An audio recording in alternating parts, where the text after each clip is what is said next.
BJP की core committee की बैठक में देवेंद्र फडणवीस को विधायक दल का नेता चुना गया। इससे साफ है कि फडणवीस ही अगले मुख्यमंत्री होंगे।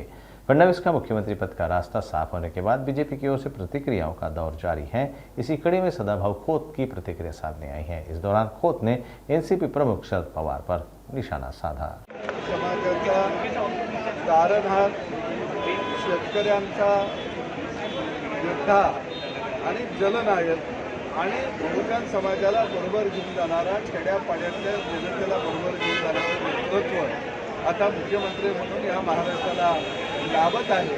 आणि ज्यांनी या महाराष्ट्रामध्ये खऱ्या अर्थानं जातीय राजकारणाचा पाया रचला त्या शरद पवारांची राजवट आज खऱ्या अर्थानं धुळीला मिळत आहे।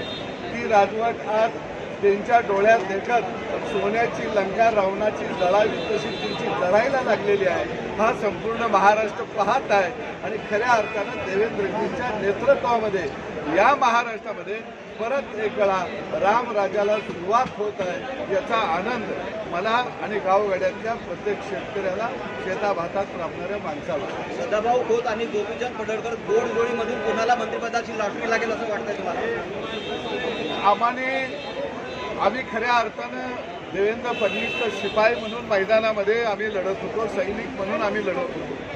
जसं अभिमन्यूला चक्रव्यूहामध्ये अडकवला गेला तसे अनेक चक्रव्यूह हे देवेंद्र फडणवीसच्या भोवतानं तयार केले गेलेले होते। ते सगळे चक्रव्यूह तोडण्यासाठी खऱ्या अर्थानं आम्ही आमच्या जीवाची बाजी लावून त्या ठिकाणी खऱ्या अर्थानं ती लढाईच होती आणि ती लढाई आम्ही लढत होतो आणि त्या लढाईमधून आमचा अभिमन्यू सही सलामत पुन्हा येतो याचा खऱ्या अर्थानं आनंद आम्हाला दोघांना जास्त आहे। चक्रव्यूह होता का? चक्रव्यूह खरंच होतं का?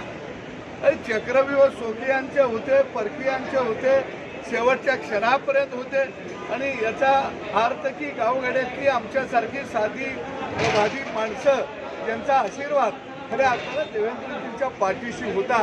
आणि म्हणून म्हणावं लागेल, लाख मेले तर चालतील पण लाखाचा पोशिंदा जगला पाहिजे, जिवंत राहिला पाहिजे याच्यासाठी गावगाड्याची धडपड होती आणि गावगाड्याच्या आशीर्वादानं, राबणाऱ्या घाम घालणाऱ्या जनतेच्या आशीर्वादानं खऱ्या अर्थानं या पदापर्यंत देवेंद्रजी पोहोचलेले आहेत।